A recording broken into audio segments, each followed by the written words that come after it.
الفاتحة. أعوذ بالله من الشيطان الرجيم. بسم الله الرحمن الرحيم. الحمد لله الذي الرحمن الرحيم مالك يوم الدين. إياك نعبد وإياك نستعين اهدنا الصراط المستقيم صراط الذين أنعمت عليهم غير المغضوب عليهم ولا الضالين آمين.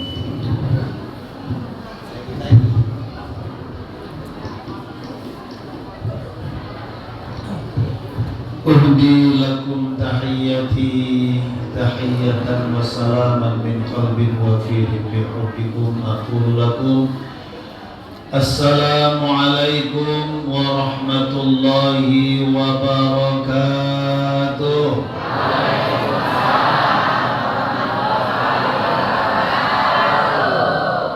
حمدا وشكرا لله. حمدا لمن خص سيد الرسول بكمال الخلق بين سائر الأنام، وأنزل عليه إعجازا له وهدى لمن تبع هداه.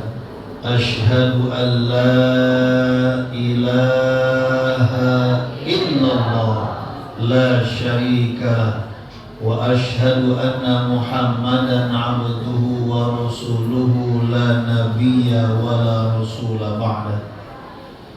قال الله تعالى في القرآن الكريم وهو أصدق القائلين: أعوذ بالله من الشيطان الرجيم. بسم الله الرحمن الرحيم. لقد كان لكم في رسول الله أسوة حسنة. لقد كان لكم في رسول الله أسوة حسنة. الآية. وقال رسول الله صلى الله عليه وسلم: خير الناس أنفعهم للناس وأحسنهم خلقا. وقيل أيضا: إنما بعثت لأتمم مكارم الأخلاق. قال رب اشرح لي صدري. آمين. ويسر لي أمري واحلل عقدة من لساني يفقه قولي. إلهي أنت مقصودي ورضاك مطلوبي. أعطني محبتك ورضاك والبركة علي وعلى هذه الجماعة. آمين يا رب al-mukarramun wal muhtaramun. Yang saya hormati, sama-sama kita muliakan para tokoh agama, para kiai, para asatidz, para ustadzah, para guru-guru, wabil khusus guru ngaji. Mereka adalah orang tua kita. Kita doakan semoga Allah tambahkan kemuliaannya. Amin. Shahibul fadilah yang saya hormati, sama-sama kita muliakan aparatur pemerintah, Bapak Kepala Desa hadir langsung di tengah-tengah kita beserta Bapak Kadus dari Dusun 1 sampai Dusun 5, Bapak RT, kaum sekdes, semua yang hadir. Kita doakan semoga Allah tambahkan kemuliaannya. Amin. Tentunya yang paling saya banggakan ibu-ibu, karena di mana-mana yang hadir pengajian pasti lebih banyak ibu-ibu. Dan dengan hadirnya ibu-ibu ini kita mohon kepada Allah, mudah-mudahan ibu-ibu yang hadir ini menjadi mar'atus solihah, istri-istri yang solihah, yang insya Allah doanya mustajabah. Kelak keluarganya semua masuk ke surganya Allah Subhanahu wa ta'ala. Amin ya rabbal. Para rismawan rismawati, para pemuda-pemudi yang hadir di tempat ini dalam rangka peringatan Maulidin Nabi Muhammad SAW 1447 Hijriah. Bersyukur kita kepada Allah Subhanahu wa taala dengan mengucap tasbih, subhan, tahmid, alhamdulillah, tahlil, la ilaha illallah, takbir, Allahu jama'atan, subhanallah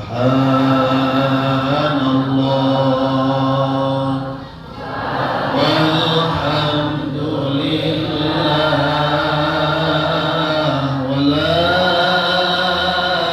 ilaha illallah wallahu akbar, subhanallah walhamdulillah wala ilaha illallah wallahu akbar. Suaranya diangkat. Maha suci Engkau ya Allah, segala puji bagi Engkau ya Allah. Tiada Tuhan yang kami sembah kecuali Engkau ya Allah. Engkaulah Tuhan yang Maha Esa. Subhanallah walhamdulillah wala ilaha illallah wallahu akbar. Cukup, terima kasih.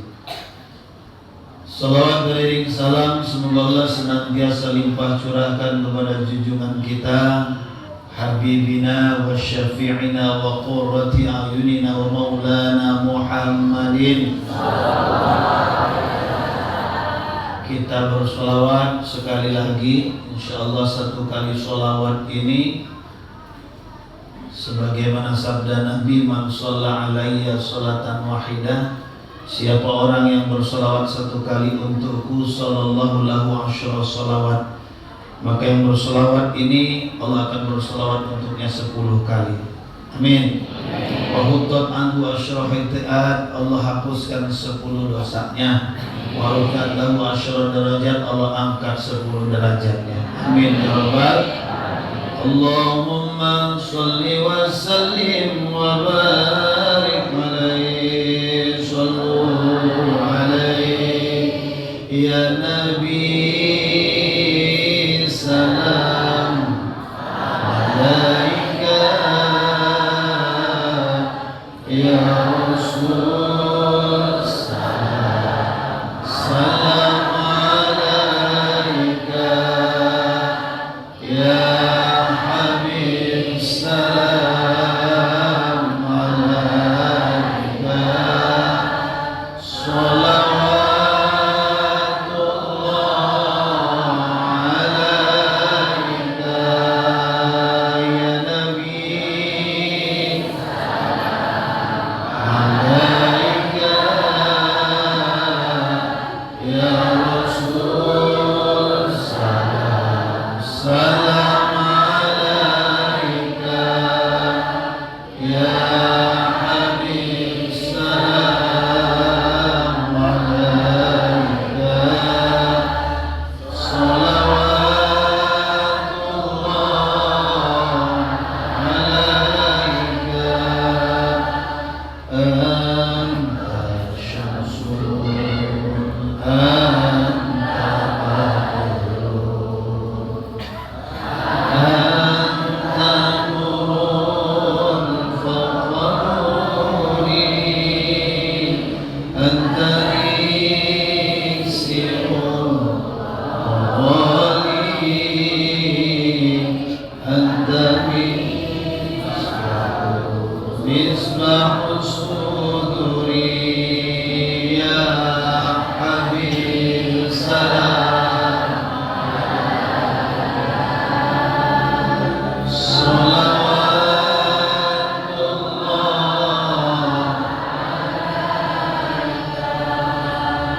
ya Habibi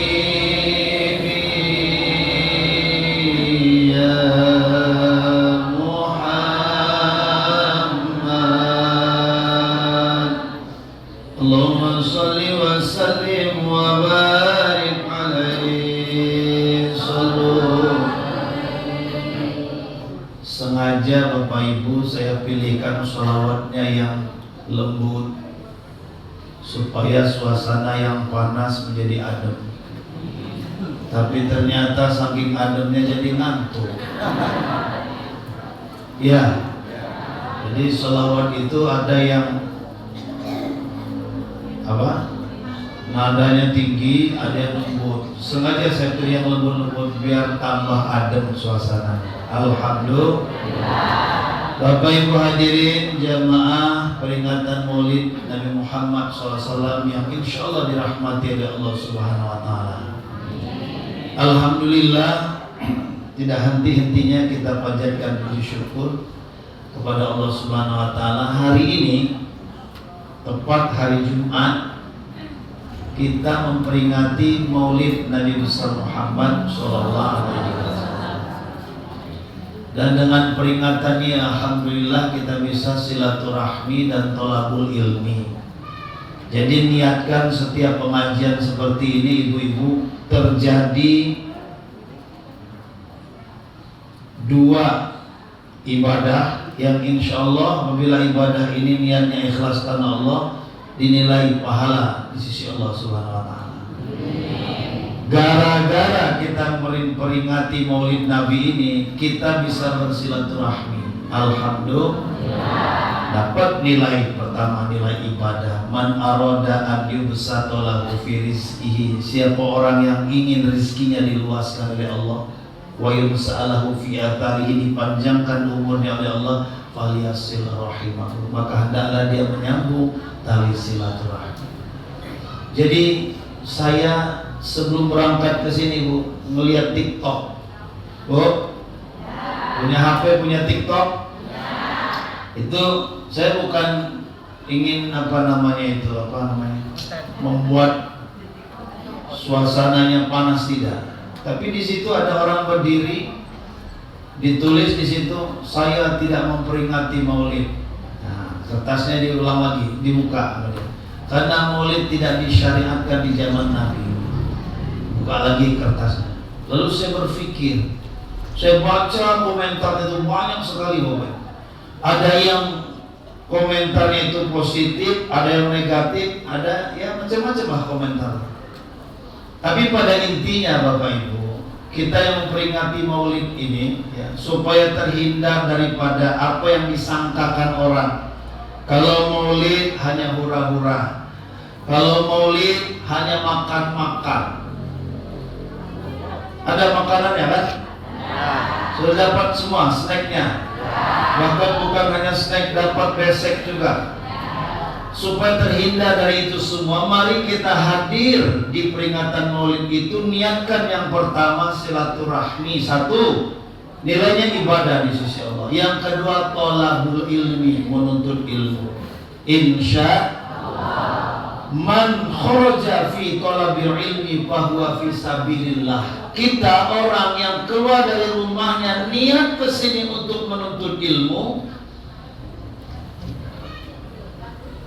maka mereka ini dianggap oleh baginda Rasul adalah orang-orang yang berjuang di jalan Allah. Kharaja fi sabilillah. Jadi kita ini pejuang-pejuang agamanya Allah. Alhamdulillah. Jadi datang ke sini dari dusun induk, dusun 2 Bedeng, dusun 3 Mekarsari, dusun 4 Talanghulu, dusun 5 Patipung. Apa waktu? Alhamdulillah. Niat datang ke sini, niat silaturahmi, niat talabul ilmi. Insya Allah setiap langkah kaki kita menuju tempat ini dalam rangka peringatan Maulid Nabi akan dinilai pahala, akan dinilai ibadah oleh Allah Subhanahu Wa Taala. Amin ya Rabbal. Amin. Jadi gitu aja Bu niatnya Bu. Biarkan ada orang bilang ngapain peringatan, nggak ada di zaman Nabi, nggak ada di zaman Rasul, nggak apa-apa. Yang memperingatan silakan, yang nggak juga jangan disalah-salahkan. Yang jelas kita ini cinta kepada Allah, cinta kepada Rasulullah Muhammad Sallallahu Alaihi Wasallam. Kalau yang namanya cinta Bapak Ibu, ekspresinya, ungkapannya berbeda-beda. Ya, maka cinta kepada Nabi itu sebut namanya dengan cara berselawat kepada Nabi. Ya, tadi kita sudah banyak berselawat. Jadi momentum maulid ini kita banyak selawat. Justru kalau tidak ada maulid, tidak ada pengajian, kapan kita mau selawat? Iya Pak ya? Hampir Bapak Ibu, kalau tidak ada peringatan pengajian kita tidak selawatan. Iya. Apalagi maaf sekali lagi maaf, dia tidak sholat. Ya. Tapi kalau orang sholat dia masih sholawat dalam sholatnya. Sehari semalam 9 kali, subuh 1 kali, zuhur 2 kali, asar 2 kali, maghrib 2 kali, isya 2, masih sholawat. Tapi selain di dalam sholat, apakah iya kita mau sholawat? Lebih banyak orang yang hafal lagu ketimbang sholawat. Betul? Betul? Coba saya mau cek dulu nih. Kalau ibu-ibu karena sering pengajian banyak yang hafal sholawat. Bapak-bapak, Pak. Jadi nih, bapak-bapak. Pak. Mulai ini, agak panas ini. Sholawat badar. Coba, mana bunyinya sholawat badar? Hah? Dia Bu, dia jangan kasih tahu Bu. Biar bapak mikir. Sholawat badar. Mana bunyinya sholawat badar? Nah, mengaku umat Nabi, sering menyebut nama Nabi, tanda bukti cinta kepada Nabi. Salatullah,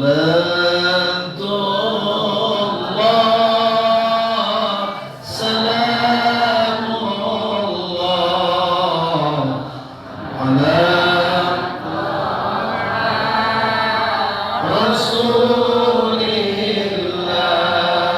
salatullah,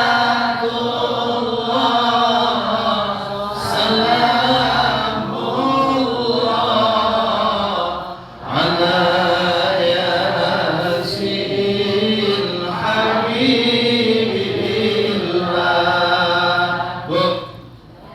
Bu, Pak, jujur. Sekarang kalau saya tanya, nikmat, adem, nyaman tidak dengar sholawat? Adem. Lebih adem mana ketimbang lagu? Adem selawat. Adem sholawat kan? Tapi Pak, sholawatannya itu ya yang melantunkannya suaranya bagus. Ya, mohon maaf ini ya. Saya tuh sering dengar orang sholawatan, orang baca marhaba berjanji, dia Pak Mandi nih. Nah ini mohon maaf ini Pak, jangan tersinggung. Ini saya ingin memotivasi yang suaranya bagus-bagus itu, jangan hanya buat nyanyi, tapi belajarlah baca sholawat, belajarlah baca berjanji, marhaba, supaya yang ditampilkan di tengah-tengah masyarakat suaranya bagus, rimbang. Iya Pak ya?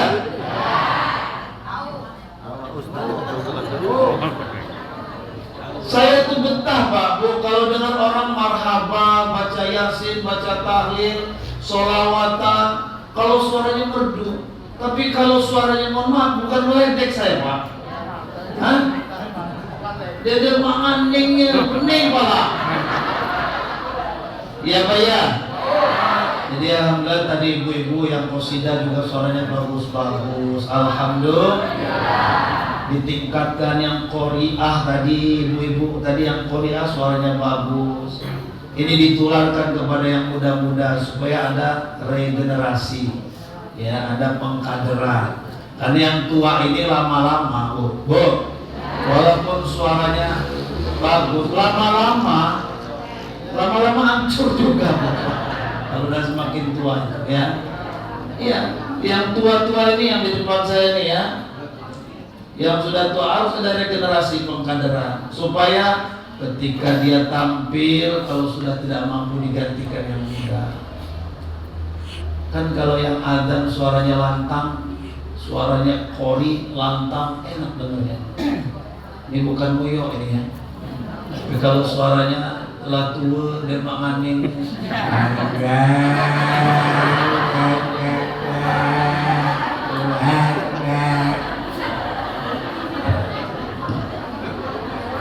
Ya terserahlah bapak mau menganggap saya ustaz ini ngeledek, mentang-mentang suaranya bagus. Saya tuh justru ingin memotivasi bapak-bapak, ibu-ibu kalau punya anak yang memang dari kecil suaranya bagus, itu dilatih ya jadi qori. Ya bu, jangan semua jadi penyanyi, penyanyi sudah kebanyakan. Latih anak kita bisa apa? Bisa ngaji, bisa azan, bisa qasidah. Karena kita kekurangan stok. Ya Pak ya. Kalau penyanyi banyak tempat latihannya di kamar mandi. Ya. Ini yang ngaji harus ada gurunya. Mudah-mudahan kita doakan masyarakat kita, di desa kita, di dusun kita ada anak-anak yang nanti ya suaranya bagus jadi qori. Amin. Yang rajin sholawatan, qasidahan, ya suaranya bagus-bagus. Jangan kalah dengan Suban, Bu. Tahu Suban nggak? Ya, saya beberapa kali diundang ceramah di Suban dari tahun 2009. Saya diundang ke situ. Saya sudah kagum dengan orang Suban itu. Ketika saya tampil ceramah di situ, penampilan anak-anak, remaja, anak-anak putra-putri, remaja putra-putri, bahkan orang tuanya, bapak ibunya putra-putri, tampil qasidah, suaranya bagus-bagus. Maka wajar kalau Suban itu selalu mewakili provinsi Lampung, bukan kabupaten lagi. Juara 1 tingkat kabupaten, di bawah ke provinsi juara 1. Pernah bintang vokalisnya dikirim ke nasional. Kenapa apa? Ya itu tadi. Tuh ya, kalau suaranya bagus tuh enak, mau dipakai sholawatan, pakai ngaji, pakai azan. Ya, iya Pak ya? Ya. Ini saya motivasi, Ustaz, berarti kalau suara saya tidak bagus, diam aja saya. Nggak usah sholawatan. Ya ikut Pak, cuma jangan pegang mic lah. Ya maksud saya carilah kadernya yang terbaik di kampung kita, di desa kita. Bapak Ibu hadirin, jadi niat kita datang peringatan ini dalam rangka kita yang pertama silaturahmi thalabul ilmi. Baik Bapak Ibu, waktu menunjukkan pukul 2:30. Insya Allah ceramah saya tidak lama-lama, paling 3 jam. 3:30, 5:30. Sambung. Siap? Saya tidak siap. Doakan saya Bu Ibu, saya pengen ada prasasti kenang-kenangan untuk masjid ini yang sudah mengundang saya. Ya, nanti pengurus masjid saya kasih contoh proposal, buat proposal. Ya, nanti datangkan ke ruangan saya. Insya Allah kami bantu dari bagian kesra. Ini kan AC-nya baru 4. Mudah-mudahan nanti bisa ditambah. Kalau bisa tambah 4 lagi jadi tambah 5. Tapi saya bukannya janji, tapi saya buka jalur. Yang lain aja saya bantu. Banyak pesantren saya bantu, masjid, musola. Masa ini enggak saya bantu? Jadi tenang saja Pak Kades, enggak usah pesimis. Aku neman Ustaz masuk ke proposal, dia pernah lulus. Mungkin tidak melalui jalur yang benar, ya. Nah ini saya tawarkan, nanti saya kirim contoh proposalnya. Tapi ajukan sekarang, ya, bulan September kita entry datanya, dapatnya tahun depan. Karena kalau tahun ini itu dari tahun kemarin mempersiapkannya, mengajukannya. Ya Bapak Ibu, kita doakan mudah-mudahan kita hadir di tempat ini mendatangkan keberkahan. Ya Rabbal Alamin. Baik Bapak Ibu, peringatan Maulid memang tepat hari ini. Tsani asyara min Rabiul Awal, 12 Rabiul Awal. Yang kita peringati hari lahir. Hari lahirnya tanggal 12 Rabiul. Maka bunyinya zikru Maulid. Zikru memperingati Maulid, hari kelahiran. Jadi kalau hari lahirnya tepat 12 Rabiul Awal, tahun gajah. Tahun gajah 1447 Hijriah. Jadi hampir 1450 tahun yang lalu bagi Rasul Muhammad sallallahu alaihi wasallam dilahirkan. Hijrahnya memang tatkala beliau berusia 51 tahun.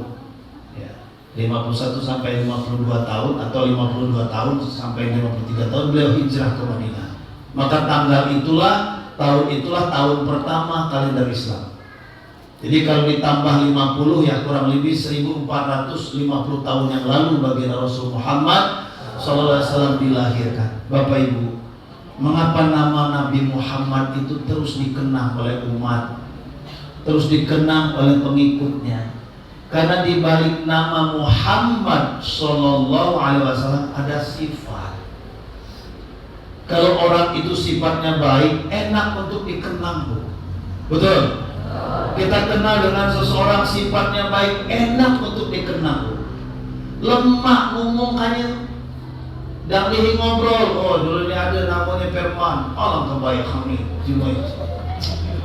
Baiknya mana? Galak traktir, galak rak. Maka itu akan diingat terus sampai anak cucu keturunan nanti. Dulu ada namanya Firman, orangnya suka traktir. Itu ungkapan itu akan terus menerus sampai kiamat, Pak.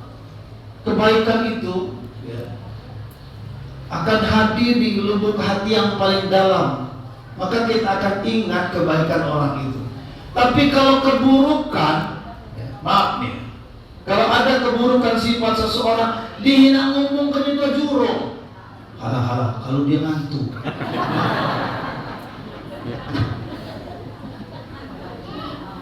Betul, Pak? Ya, Pak ya? Jadi kalau orang baik itu selalu dikenang, tapi kalau orang buruk menyebut namanya saja kita takut. Kita enggan, kita tidak mau menyebut namanya karena ini labi-labi, bale-bale. Kalau sebut-sebut namanya, kalau dia datang, ya Allah mati itu. Nah, Bapak Ibu hadirin, jadi kebaikan itu akan abadi seperti halnya orangnya seperti orangnya hidup kembali walaupun roh sudah tidak ada. Dan kenangan itu terus menerus. Begitulah sosok baginda Rasul Muhammad. Beliau sudah berada di dalam kubur, di dalam tanah 1450 tahun yang lalu. Tapi namanya terus dikenang. Kenapa? Ada sifat. Sifat ini menunjukkan akhlak, adab. Bu, kalau ceramah serius ini ngantuk biasanya, tapi nggak apa-apa. Sekali-sekali kita ceramah serius. Rasul itu Nabi Muhammad Sallallahu Alaihi merupakan sosok Nabi yang memiliki akhlak yang mulia. Nah sekarang pertanyaannya, Ustadz, bagaimana supaya saya memiliki akhlak seperti Nabi? Amalkan syariat. Apa itu syariat? Sholat, puasa, apa lagi? Zakat, haji. Kerjakan itu syariat. Barengi dengan hakikat. Belajar kenapa saya harus sholat, kenapa saya harus puasa, kenapa harus zakat, kenapa saya haji. Lalu kemudian nanti dengan akidah yang benar itu, dengan syariat yang benar itu, kita mendapatkan yang namanya buah dari ibadah itu. Apa? Akhlakul karimah. Jangan mimpi, Pak. Jangan mimpi kita ingin berakhlak, beradab kalau kita tidak beribadah. Ya, aman jemput itu tidak sembahyang. Mohon maaf ini, Pak, jangan tersinggung. Untuk menilai seseorang itu dari ibadahnya dulu. Kalau dia sudah tidak sembahyang, tidak sholat, tidak sujud, maka dia tidak ada rem. Tidak ada rem. Akhirnya apa kalau tidak ada rem? H3, Pak. Blok. Halal haram. Kalau kamu kan H7. Halal haram. Hantar. Khau. Khadihi. Khau. 7. Halal haram mantap. Khau. Kenapa dia tidak punya rem? Sehingga dia kena penyakit H7, Bapak Ibu. Ya, jadi penyakit batin, penyakit hati ini yang berbahaya. Kenapa itu terjadi? Kenapa akhlaknya tidak baik, melakukan perbuatan-perbuatan yang dilarang oleh Allah? Karena ibadahnya belum benar. Perlunya kita ngaji, perlunya kita hadiri peringatan-peringatan seperti ini supaya kita diberikan motivasi. Anggaplah ayat Allah, hadis baginda Rasul yang disampaikan ini menjadi motivasi saja dulu lah. Karena kalau untuk ngaji fikih beneran tidak bisa Pak dibaca, dikaji melalui ceramah seperti ini. Ya Pak ya? Maka kalau ada guru ngaji, ada ustaz-ustazah yang bisa mengajarkan kita tentang fikih, bagaimana cara sholat yang benar, sebagaimana yang dicontohkan baginda Rasul Muhammad Sallallahu Alaihi Wasallam. Jadi kalau bicara Maulid Nabi, lahirnya tanggal 12 Rabiul. Di mana dilahirkan? Di Makkah. Wulida di Makkah. Sudah pernah ke Makkah? Sudah pernah ke Makkah? Sekarang ini Pak, Bu, yang sudah pernah ke Makkah sudah tidak ketahuan lagi cirinya. Kalau dulu orang-orang kita dulu yang berani pakai peci putih, nah berarti dia sudah haji. Minah ini sampai kian baca kopiah putih. Kamu langsung dulu nih haji kan? Belum ya? Ada yang apa ini kakakku ini? Tapi insya Allah Ustaz, kalau belum haji amalannya mengalahkan Pak Haji. Alhamdulillah. Kalau ibu-ibu malah tidak tahu siapa yang sudah haji, siapa yang belum, karena tidak ada cirinya. Ya kita doakan Pak, walaupun kita pecinya masih hitam, kita haji juga nanti. Amin. Ya Rabbal. Pentingnya kita haji itu bisa kita ziarah ke makam Nabi Muhammad SAW. Selain ziarah ke Ka'bah, tawaf, kemudian ziarah ke makam Nabi. Nah kita tahu inilah Mekah. Yang sudah ke Mekah Bapak Ibu, ini belum seberapa panasnya di situ. Panas tidak Bu? Gerah kan? Belum seberapa. Berapa ini? Berapa temperatur ini? Berapa? 33 ya? 34. 32 masih dingin Pak. Di sana itu sampai 40 derajat Celcius. Sampai 50 derajat Celcius. Sehingga ada istilahnya heat stroke. Stroke otak. Stroke. Itu betul. Pernah saya umroh dengan keluarga, waktu itu dengan istri saya juga. Ingat masuk open, baca open ya. Open yang api panas itu, Masya Allah, ini tempat yang luar biasa panasnya, tapi berkah. Apa berkahnya Bapak Ibu? Negeri itu negeri yang aman. Hadzal baladil amin. Negeri yang aman. Negeri yang aman Pak Bu, sehingga saking amannya kita tidak tahu ada penjara apa di Mekah. Ya Pak ya.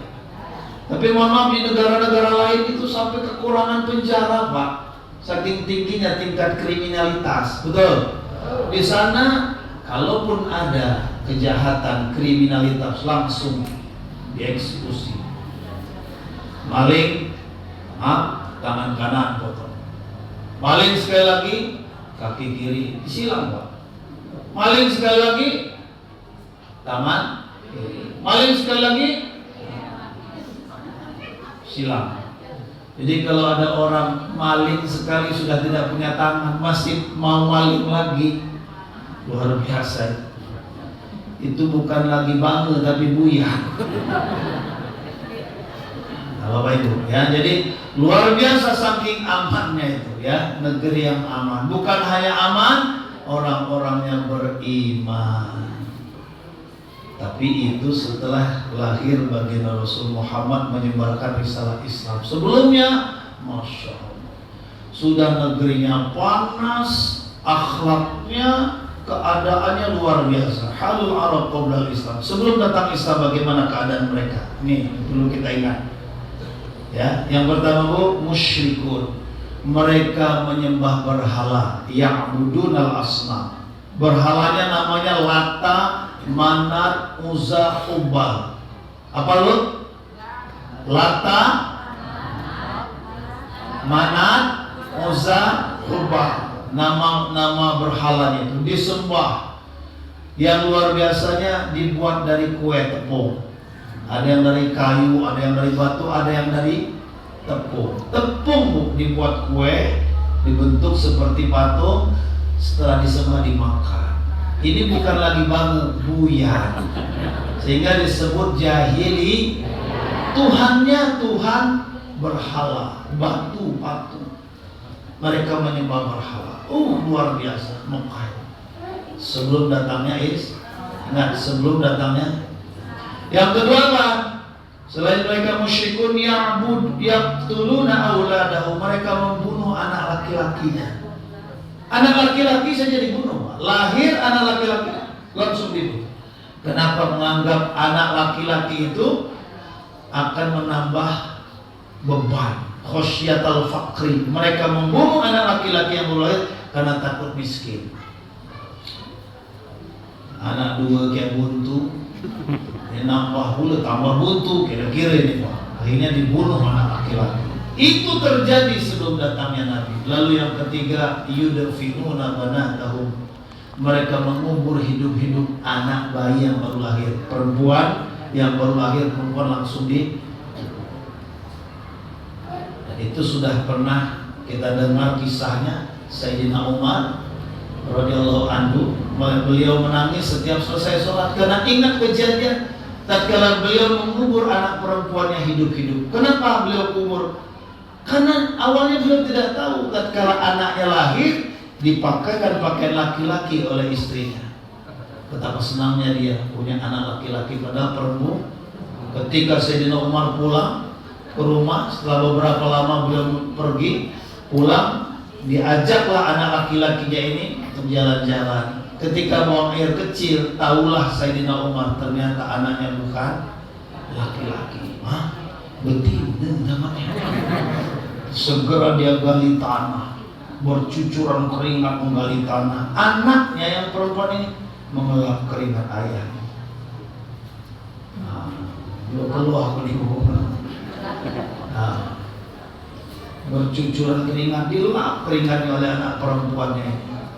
Saat itu Sayyidina Umar tanpa rasa kasihan ditarik anak perempuannya, dibenamkan di dalam tanah, dan anak itu memanggil-manggil, ayah, ayah, ayah. Itu yang membuat Sayyidina Umar menangis. Betapa bodohnya dia dulu mengikuti ajaran leluhurnya, membunuh anak perempuan hidup-hidup dengan cara dikubur karena khosyatal 'ari wal 'aib, takut aib dan celah. Bapak Ibu, sebelum datang Islam, perempuan itu dianggap aib. Karena zaman dulu sebelum datangnya Nabi, sebelum Nabi dah diutus ke muka bumi, wanita itu menjadi barang murah sekali, Bu. Ini mahal Ibu sekarang. Dulu murah, Bu. Murah meriah Ibu dulu. Perempuan di zaman sebelum datang Nabi tidak ada harganya. Diperlakukan seperti binatang. Bahkan wanita yang lahir pun dijadikan taruhan, sayembara. Nah, ini ada wanita lagi hamil, di taruhan. Kira-kira anaknya jantan apa betina? Dijadikan taruhan, betina kan jantan. Dibelek hidup-hidup perempuan itu, dilihat laki-laki atau perempuan. Jadi dibuat sayembara. Mati mengenaskan perempuan, tidak ada harganya. Makanya Bu, bersyukurlah kepada Allah, berterimalah kasihlah kepada baginda Rasul. Dengan ajaran Islam ini, ibu menjadi naik derajatnya, bahkan minta mahar yang mahal. Ya. Naik derajatnya, bahkan mohon maaf kadang-kadang sombong ibu-ibu. Tapi bukan di sini orangnya.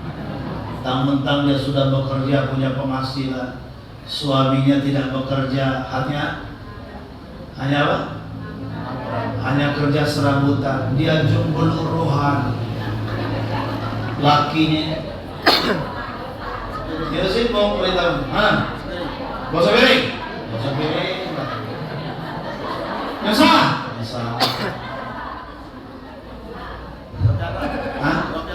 Suami anak.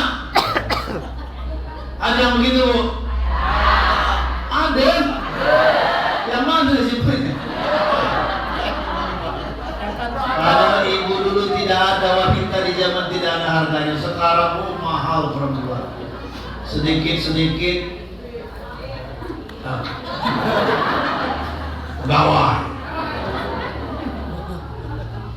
waktu Covid, tahu Bapak Ibu waktu Covid, suami-suami yang bekerja akhirnya kesulitan mencari nafkah, betul? Bahkan yang bekerja pun di PHK, buntu lakinya buntu, bininya didesaban. Godaan wanita ketika tidak ada, betul? Godaan wanita, ujian wanita paling berat ketika tidak ada. Iya Pak ya? Pas suaminya tidak ada penghasilan, tidak ada pekerjaan, tidak ada penghasilan, baru marah. Ini Pak, mungkin bapak-bapak mengalami ya? Benar ya mengalami? Kalau kita tuh tidur-tiduran saja di rumah beramuk. Pokoknya kan duit kamu nih tidur besar kain mata. Suaminya tidak ada pekerjaan, dimarah-marah. Akhirnya apa? Puncaknya keluar kata-kata istrinya, aku nyesal. Aku nyesal ya. Belaki kok kamu ini. Karena laki-laki itu apa? Kalau sudah tersentuh harga dirinya, Bu, dengerin saya Bu. Saya kasih tahu rahasianya. Laki-laki itu kalau sudah tersentuh harga dirinya, itu apa istilahnya? Itu bikin dia patah hati, sakit hati. Ku nyesal belaki kok kamu ini. Hah? Kalau sudah kata-kata itu keluar, langsung laki-laki itu langsung dia itu apa? Jadi harimau. Ayo mana itu? Serai ini. Kira-kira ini Pak. Kira-kira ini Pak. Akhirnya cerai. Waktu COVID di mana-mana setiap kabupaten kota terdapat 2.000 janda. Silakan cek kalau tidak percaya. Tanya ke pengadilan agama. Zaman COVID itu banyak sekali rumah tangga berantakan, broken home karena istrinya tidak sah. Suaminya tidak ada pekerjaan, minta cerai. Sekarang saya tanya ibu-ibu, jujur jawab dari dalam hati. Enak punya suami apa enak jadi janda?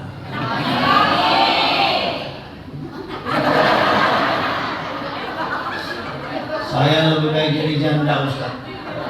Kalau saya hidup sendiri, pada punya suami nyusahin. Allah. Lebih baik saya punya suami sendiri, urus anak, pada punya suami nggak punya pekerjaan, nyusahin aja. Maka terimalah akibat jadi janda. Bu, jangan tersinggung ya janda ya. Ini saya menyampaikan. Ada janda tua apa janda muda? Kalau baca-baca apa janda tua? Ay, jadi itu telah nikah lakinya. Jadi kembali kepada pokok pembahasan, Bapak Ibu. Jadi yang ingin saya sampaikan adalah kondisi Mekah sebelum datangnya Nabi, halul Arab, kondisi Arab, keadaan Arab sebelum datang Nabi, jahiliyah. Bodoh, dungu, bego, tolol, bange, buyan. Itu. Puncaknya apa? Yuharibu ba'duhum ba'duhum, mereka saling membunuh. Zaman itu saling membunuh. Yang kuat dia yang bertahan. Lalu Bapak Ibu, rahmat Allah, setelah 600 tahun tidak ada Nabi, setelah Nabi Isa sampai datangnya Nabi Muhammad, 600 tahun jaraknya. Datanglah Raja Abraha, Malikul Habasyah, ya, membawa pasukan bergajah, tentara bergajah, datang ke Mekah lihadmil Ka'bah, untuk menghancurkan Ka'bah. Kejadian itu termaktub dalam Al-Quran surat Al-Fil. A'udzubillahi minasyaitonirrajim. Alam tara kaifa fa'ala rabbuka bi ashabil fil alam yaj'al kaydahum fi tadlil wa arsala 'alaihim طيرا أبابيل ترميهم بحجارة من سجيل فجعلهم كعصف مأكول. Tentara bergajah datang ke Mekah, tujuannya ingin menghancurkan Ka'bah. Mereka kaidahum, propaganda mereka, manuver mereka tetap dikalahkan oleh Allah Subhanahu wa taala. Allah mengirim burung-burung ababil, melempari mereka dengan batu dari api neraka. Maka jadilah mereka tentara-tentara bergajah seperti daun yang dimakan ulat, habis tidak bersisa, binasa. Hari itulah lahir baginda Rasul Muhammad sallallahu alaihi wasallam. Jadi Allah ingin tunjukkan kekuasaannya, ya, propaganda, manuver makar yang dibawa oleh seorang raja membuat tentara bergajah. Hebat Pak, zaman itu belum ada kendaraan, ya. Maka kendaraan tunggangan yang paling hebat gajah, luar biasa. Tapi Allah lebih hebat. Allah mengirimkan burung ababil. Coba perhatikan ayatnya.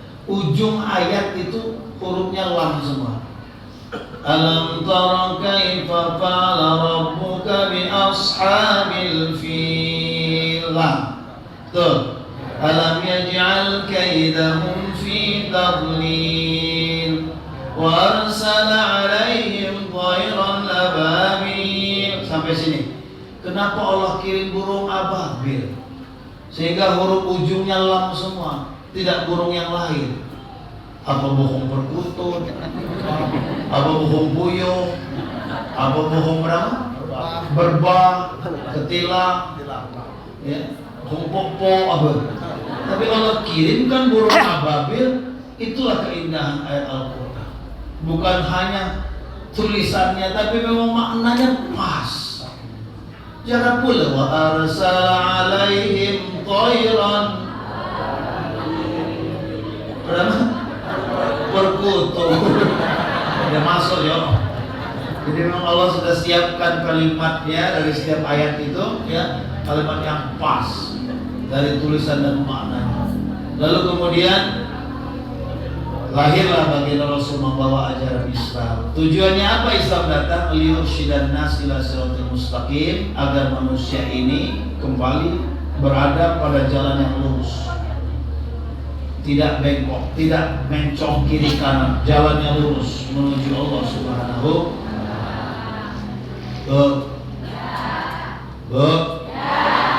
Setelah beliau lahir, beliau tumbuh remaja, anak-anak, remaja, dewasa. Pada waktunya umur 40 tahun beliau diangkat jadi nabi, diangkat jadi rasul, menyampaikan risalah. Bedanya nabi dengan rasul, kalau nabi itu buat dia sendiri, tapi beliau ini bukan hanya nabi tapi rasul, menyampaikan ajaran untuk umatnya kita. Tujuan umatnya apa? Menjadi umat yang berakhlak. Beliau diutus agar kita memiliki akhlakul karimah. Nah, ini yang ingin saya sampaikan. Akhlak Nabi itu apa? Yang pertama, Bu, ini dalam kitab Nurul Yakin dinyatakan beliau itu memiliki sifat hilmu di atas sabar. Hilm itu artinya tabah. Kita kadang-kadang ngomong sabar ada batasnya, tapi kalau Nabi sabar tidak ada batasnya. Kenapa sering terjadi permasalahan? Sering terjadi permusuhan, perselisihan, pertikaian, itu karena tidak sabar. Belajarlah dari Nabi bahwa beliau adalah sosok yang paling sabar. Ustaz, bagaimana mau sabar zaman sekarang ini? Alam kebuntu aku. Pak, Pak, ini enggak tidur. Aku tuh dari tadi sabar. Kulina buah-buah kalau dia maha peka, cuman aduh ngantuk. Pak, sabar Pak. Nabi kita Muhammad Sallallahu Alaihi Wasallam itu sosok Nabi yang luar biasa sabar. Sekarang urusan sandang dulu ya.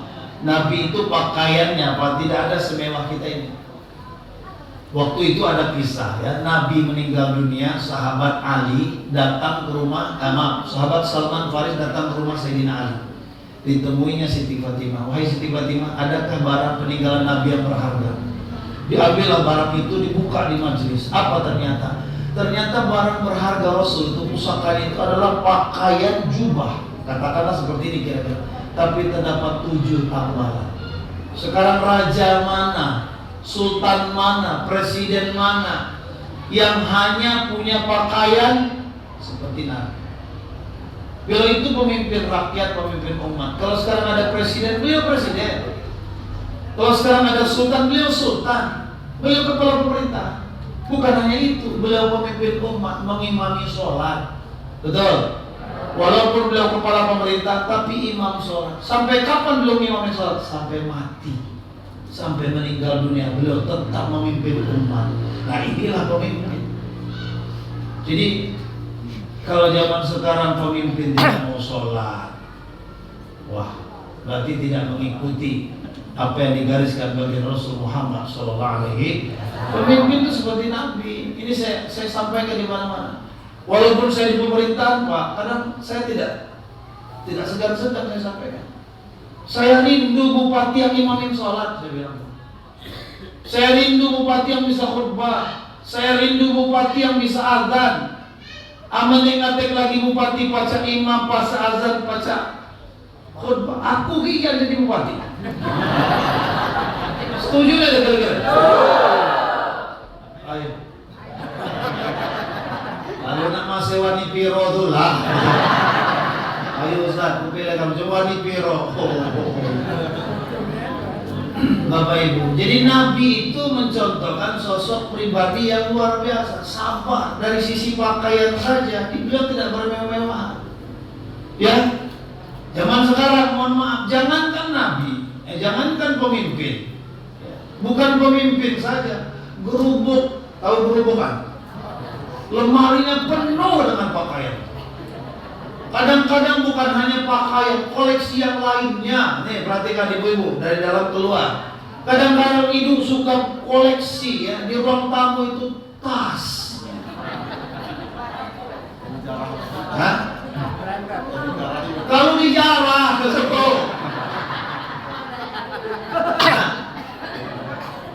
Kenapa?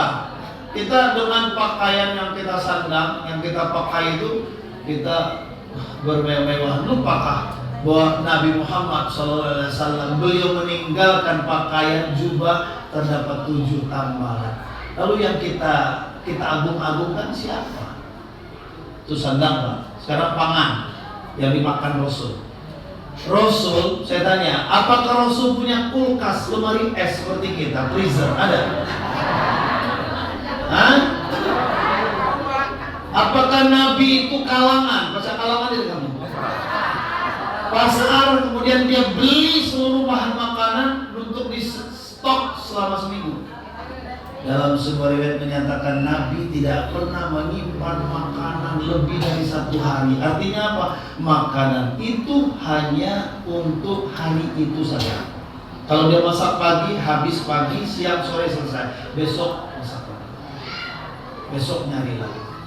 Sehingga paling sering Rasul itu bertanya setiap pagi kepada istrinya, ya Aisyah, wah istriku, adakah makanan bisa aku makan pagi? Setiap pagi bertanya begitu. Tidak ada ya Rasul. Maka beliau puasa. Dan riwayat menyatakan Rasul lebih sering puasa ketimbang tidaknya. Suatu ketika beliau bertanya kepada istrinya, wahai istriku, adakah makanan bisa aku makan pagi ini? Ada ya Rasulullah, sepotong roti. Sepotong. Kenapa roti, Pak? Kan uduk. Karena lontong sayur bukan nasi goreng. Di sana roti, Pak. Ya, makanan di sana roti, Pak. Waktu roti ini dimakan, tiba-tiba pengemis lewat. Ya Rasulullah, saya belum makan ya Rasulullah. Ini, perhatikan sini. Perhatikan, Pak. Kalau orang kaya ahli sedekah, wajar dia banyak duit. Ya. Kalau orang miskin, semiskin-miskinnya kita, masih banyak makanan di rumah kita. Betul? Iya Pak, iya. Tapi Nabi tidak ada makanan kecuali sepotong roti. Sepotong roti itu pun beliau berikan. Artinya apa? Beliau lebih mementingkan perut umatnya ketimbang perutnya sendiri. Urusan sandang, pangan sudah. Papan sudah. Rumah Nabi itu Pak, yang pernah ke Masjid Nabawi. Mudah-mudahan semua kita nanti diberi kesempatan. Dilihat bait Rasul di dalam Masjid Nabawi kecil, Pak. Maka siapa yang suka bikin pamer-pamer rumahnya mewah-mewah, tidakkah tidak kasih sadar bahwa Nabi junjungan kita orang Islam ini rumahnya tidak mewah-mewah. Lalu kemudian kita yang punya, maaf ya jangan tersinggung, yang punya rumah mewah 2, 3, 4 tingkat untuk apa? Kalau hanya untuk pamer, riak, pengen dilihat orang, sum'ah, pengen didengar orang, oh itu orang yang kaya, rumahnya 3 lantai paling, untuk apa? Betul Bu? Bu lihat sini Bu. Kalau ibu punya rumah bagus, paling ibu nunggunya rumah paling kamar yang di bawah, nggak mungkin nunggu yang di atas. Apalagi tambah lama tambah tua. Jadi yang di atas itu pasti lampunya dimatikan, seperti rumah hantu. Iya Pak ya? Hah?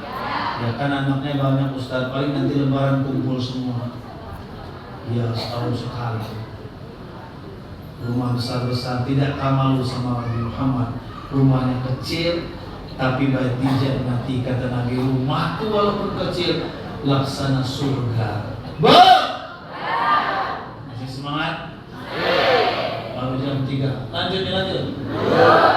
Asal jam 15 menit lagi. Bapak Ibu, Nabi itu sandang pangan papan sudah kita pahami ya. Rumahnya tidak besar, tapi rumahku laksana surga. Kenapa? Zayyinu buyutakum bisolah. Karena Nabi isi rumahnya dengan ibadah. Maka siapapun kita yang rumahnya ingin seperti surga, adem, tentram, ayam. Bu? Bu?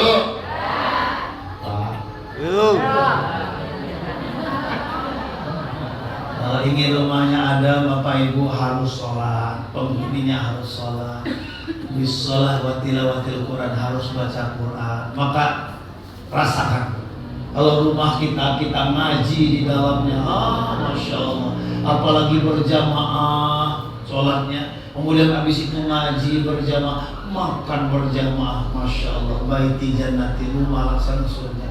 Orang lain pun betah masuk rumah kita, adem.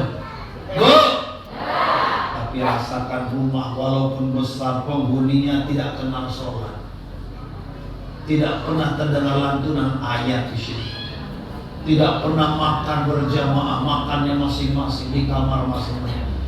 Maka rumah itu panas laksana neraka. Jangankan orang lain mau betah di rumah itu, penghuninya aja nggak betah. Bentar-bentar ribut, bentar-bentar berantem, bentar-bentar terjadi pertengkaran. Bu, jadi kuncinya rumah itu sebagaimana rumah baginda Rasul, hiasi dengan sholat. Sholat apa Ustaz? Sholat 5 waktu plus sholat sunnahnya.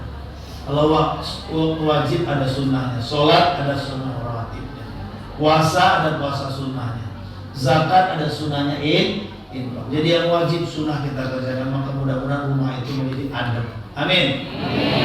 Ini rumah itu bukan karena bentuknya besar, mewah. Ini kan, lihat ke atasnya loh. Rumahnya udah begini loh. Sudah begini belum? Banyak kan belum ya? Bu, rumah begini bagus, mewah ya, indah ya. Oh, rumahnya bagus ya. Tapi kalau tidak sholat sama aja, Bu. Tidak berkah, tidak Nauzubillahimin. Biarlah rumah kita sederhana. Rasul itu rumahnya sederhana, tapi rumahnya begitu nyaman. Baiti. Bapak Ibu hadirin, Nabi punya sifat apa? Sabar.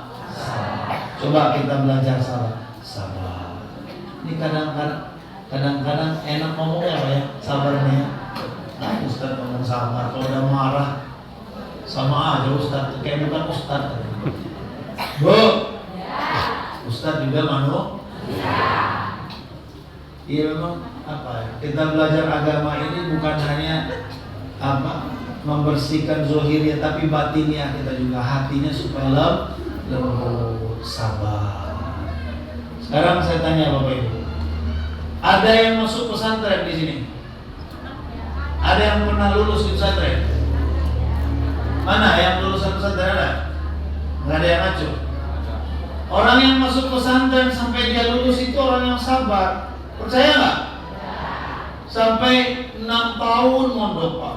Kalau nggak sabar-sabar sudah kabur dia. Iya Pak ya? Ya, saya ingin cerita ini bukan membanggakan ini. Saya tahadusan bina. Saya ini termasuk orang yang cukup sabar, Pak. Saya di pesantren sampai lulus, istri saya di pesantren sampai lulus. Bahkan saya ngajar di pesantren 16 tahun saya di pesantren. Kurang sabar apa? Jadi belajar ini kan mohon maaf, kadang-kadang nggak sabar sedikit penting. Ya. Apa aja yang sabar usah di pesantren? Ibadah, subuh sudah dibangunkan, sholat di waktu disiplin, gak boleh tinggal. Belajar itu tidak kenal waktu, pagi, siang, sore, bahkan malam. Maka saya ajak Bapak Ibu yang punya anak masukkan pesantren. Ustaz, anak saya sudah selesai semua. Jadi jangan takut masukkan anak pesantren. Dia bilang, Ustaz, sekarang pesantren banyak bully, banyak pencabulan. Pak, Bu, informasi itu harus disaring dulu. Jadi kalaupun terjadi itu seberapa persennya, tidak semua pesantren begitu. Ya Pak ya? Saya khawatir Bapak Ibu karena framingnya sekarang media sosial ini, mohon maaf, mendiskreditkan Islam, pesantren dihajar. Ada kesalahan pesantren dihajar, sehingga orang takut masukin anaknya pesantren. Iya Pak ya? Iya Pak ya? Yang terjadi apa? Anak-anak kita buta aksara Al-Quran. Karena mengapa? Tidak belajar ilmu agama. Na'udzubillah. Karena buta aksara Al-Quran, gak bisa Al-Quran, gak mau sholat, gak mau ibadah. Pengetahuannya hanya sebatas dari media sosial. Pinter dia dengar YouTube, dengar TikTok, Facebook, sudah seolah-olah dia ustaz. Ngajak debat ustaz, nyala-nyalain ustaz, ini sesat, fitnah, masuk neraka dan lain sebagainya. Padahal mondok aja enggak. Belajar agama aja enggak, belajar bahasa Arab aja enggak, bisa bahasa Arab aja enggak. Nah maka Bapak Ibu, Bu, Pak, bilangin nanti jauh dulu. Ya, Nabi punya sifat yang pertama ingin menguji kesabaran, masukkan anak ke pesantren. Mudah-mudahan dia jadi anak yang sabar. Amin. Yang kedua tawadu. Ini dua sifat ini aja dulu kita ngaji. Orang itu kadang-kadang kebalikan dari tawadu, sombong. Sombongnya karena apa? 5. Lihat, perhatikan sini. Orang sombong yang pertama karena harta. Kaya, sombong. Kalau miskin, sombong bagaimana? Lebih parah. Ya, sombong karena ilmu. Dia pintar, sombong. Ini ada orang bodoh, sombong. Bagaimana kalau orang bodoh, sombong? Lebih parah. Ada orang punya jabatan, sombong dengan tahta. Ini rakyat jelata, sombong. Gimana? Lebih parah. Ada lagi orang sombong karena parasnya. Yang ganteng sombong, yang cantik sombong. Sombong kenapa ganteng, sombong cantik. Ini maaf, sudah jelek. Sudah jelek. Ada orangnya. Yang keempat sombong karena ibadah. Mentang-mentang rajin ibadah, menganggap dia paling benar, yang lain salah. Nah, untuk hati-hati Bu, Nabi gak mengajarkan itu. Nabi punya ilmu, beliau gak sombong. Nabi punya harta, menikahi Siti Khadijah 20 ekor unta meriwayat hadisnya. Kalau 1 ekor unta 50 juta berarti 1 miliar Bu. Ibu berapa dulu mas kawinnya? Berapa gram mas? Nabi itu berani bayar mahal Siti Khadijah. Nabi kaya raya. Yang ketiga, Nabi punya jabatan kepala pemerintahan, tapi beliau tidak sombong, beliau tawadu. Apakah beliau tampan rupawan? Dalam sebuah kitab dinyatakan beliau itu orang yang paling tampan di zamannya. Siapa orang paling tampan saat ini? Hah? Ada? Ustaz Firman? Nabi itu paling tampan di zamannya. Nah yang ketiga, yang keempat, yang kelima, Nabi orang yang ahli ibadah tapi tidak sombong. Jadi ingat-ingat Pak, siapa paling kaya di sini? Pak Kades. Apakah Pak Kades sombong? Tidak. Kalau ada orang yang sombong dengan kekayaannya, padahal yang kaya baru di Talang Baru, level desa. Coba bawa ke Sidomulyo, ada yang lebih kaya, ada kan? Ada kan? Bawa ke Lampung, ada yang lebih kaya. Ke provinsi ada yang lebih kaya. Ke Indonesia ada yang lebih kaya. Mau sombong dengan uang, banyak yang lebih kaya. Betul? Sombong dengan ilmu, banyak yang lebih pintar. Sombong dengan jabatan, banyak yang lebih tinggi jabatan. sombong dengan ketampanan. Kita tampan cantik di sini. Siapa yang paling cantik di sini? Ibu yang di depan ini paling cantik. Di sini ibu cantik. Dibawa ke Bandar Lampung, udah dampingan sama artis. Maaf ini ibu ya. Jadi sombong dengan ketampanan, enggak ada setai-tai kukunya. Mereka hidungnya mancung. Kita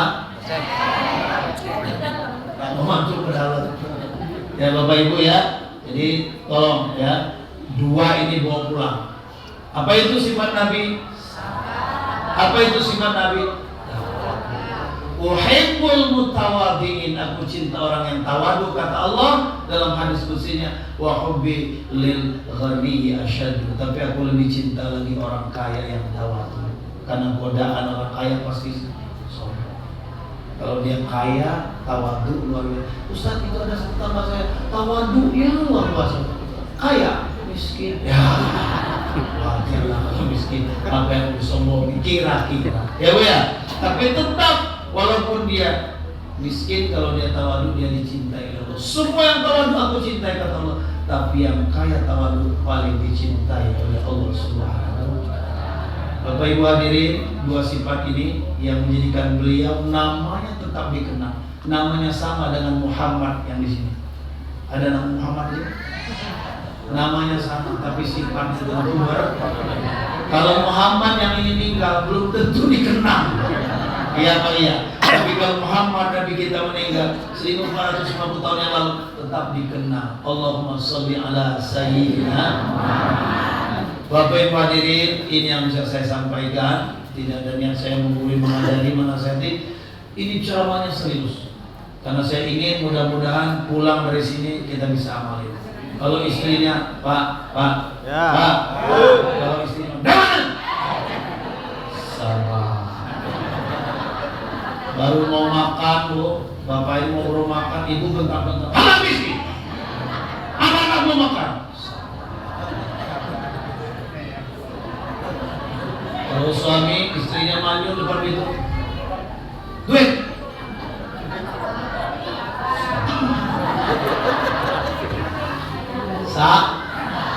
Godaan wanita ketika tidak ada, godaan laki-laki ketika ini saja barangkali bisa saya sampaikan. Terima kasih atas segala perhatian, mohon maaf atas segala kekurangan. Kita sempurnakan dengan doa kifaratul majlis. Subhanallah wa bihamdihi, subhanallah wa bihamdika, asyhadu an la ilaha illa anta, astaghfiruka wa atubu ilaik. Hadanallahu wa iyyakum ajma'in, astaghfirukum sabrun jamil. Wallahu muwaffiq ila aqwamit thariq. Nasallallahu wa tariq wa a'udzu minkum. Assalamualaikum warahmatullahi wabarakatuh.